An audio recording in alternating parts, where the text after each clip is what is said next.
Facebook এমন একটা platform, আপনার ভিডিওর ভিউজ এঙ্গেজমেন্ট বেশি থাকলে সবাই আপনার পাশে থাকবে, আর যদি না থাকে কেউ আপনার পাশে থাকবে না। এটাই বাস্তব। হ্যালো এভরিওয়ান, আসসালামু আলাইকুম। সবাই কেমন আছেন? আশা করি আল্লাহর রহমতে সবাই ভালো আছেন। আমিও ভালো আছি আলহামদুলিল্লাহ। যারা এই মুহূর্তে আমার ভিডিওটি দেখছেন প্লিজ লাইক দিয়ে কন্টিনিউ করবেন, আর যারা আমার ইউটিউব চ্যানেল থেকে দেখছেন প্লিজ সাবস্ক্রাইব করে পাশে থাকবেন।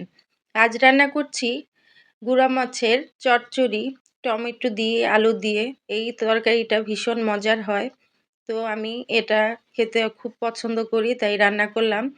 আর সাথে আপনাদের ভাইয়ার একটা পছন্দের তরকারি শুটকির, এটা উনি ভীষণ পছন্দ করে, মাঝে মধ্যে তাকে রান্না করে দিতে হয়। তো এই দুদিন আগেও তার জন্য তার প্রিয় তরকারিটা রান্না করেছিলাম। আজকেও আবার তার প্রিয় তরকারিটা রান্না করে দিয়েছি। সে আসলে এটা খেতে ভীষণ পছন্দ করে, তার জন্য তার পছন্দ মতো আমি চেষ্টা করি তাকে রান্না করে দিতে। কারণ হাজবেন্ডরা যদি খুশি থাকে তাহলে এমনি এমনি মনটাও ভালো লাগে, তাতে যত কষ্ট হোক। আর রান্না করার তো কোনো কষ্টের কিছু না, ভীষণ ভালো লাগে রান্না করতে বাসার সবার জন্য। তো প্রথমে যে কথাগুলো বলেছিলাম, ফেসবুক এমন একটা প্ল্যাটফর্ম, আসলেই আপনি দেখবেন আপনার যে কোনো একটা ভিডিওতে অনেক বেশি ভিউ হয়েছে কিংবা লাইক কমেন্ট পড়েছে, ওই পোস্টটি দেখবেন বারবার সবাই লাইক কমেন্ট করে যাবে, কিন্তু আপনার যে অন্য পোস্টে কোনো লাইক কমেন্ট নাই, সেখানে কিন্তু কেউ আপনার এসে আপনার পাশেও থাকবে না কিংবা লাইক কমেন্ট করবে না। এটাই হলো বাস্তবতা। আসলে সবাই শুধু নিজের স্বার্থটাই খুঁজে, আর সবাই সবার নিজের চিন্তা করে, তাই নিজের চিন্তাটা আপনাকেও করতে হবে, আমাকেও করতে হবে। তাই শুধু অন্যের পেজে সময় না দিয়ে নিজের পেজে সময় দেন, সুন্দর সুন্দর কন্টেন্ট তৈরি করুন। দেখবেন ইনশাল্লাহ আপনার ফলোয়ার, আপনার ভিউয়ের অভাব হবে না।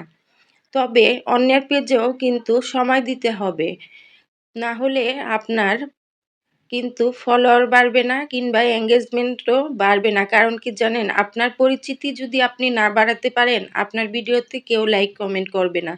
এটাও কিন্তু একটা গুরুত্বপূর্ণ বিষয়। কারণ আপনার যদি পরিচিতি না থাকে তাহলে আপনাকে কেউ নাই চিনলো, তাহলে আপনার পাশে কেউ এসে দাঁড়াবে না। তবে নিজের জন্য, নিজের পেজের জন্য আপনাকে একটু সুন্দর সুন্দর কন্টেন্ট তৈরি করতে হবে, যা মানুষ দেখে আকৃষ্ট হয়, যাতে তারা বাধ্য হয় লাইক কমেন্ট করতে। তাদের যদি ভালো লাগে তাহলে অবশ্যই আপনার পাশে এসে লাইক কমেন্ট করবে। তবে নতুন অবস্থায় আপনাকে প্রচুর পরিমাণে অন্যের পেজেও সময় দিতে হবে, পাশাপাশি নিজের পেজেও প্রচুর সময় দিতে হবে। আর যদি আপনি এই দুই দিকটা ঠিকঠাক মতো মানে সময় দিতে পারেন, তাহলে ইনশাল্লাহ সফলতা কেউ ধরে রাখতে পারবে না, সফল আপনি হবেনই। তো আপু আর ভাইয়ারা, আমার ভিডিওগুলো আপনাদের কাছে কেমন লাগে প্লিজ লাইক কমেন্ট করে জানিয়ে যাবেন। আর যদি একটু ভালো লেগে থাকে এই বোনটার পাশে দাঁড়াবেন। সবাই সুস্থ থাকবেন, ভালো থাকবেন। আল্লাহ হাফেজ, আসসালামু আলাইকুম। অনেক অনেক ভালোবাসা এবং দোয়া রইল সবার জন্য।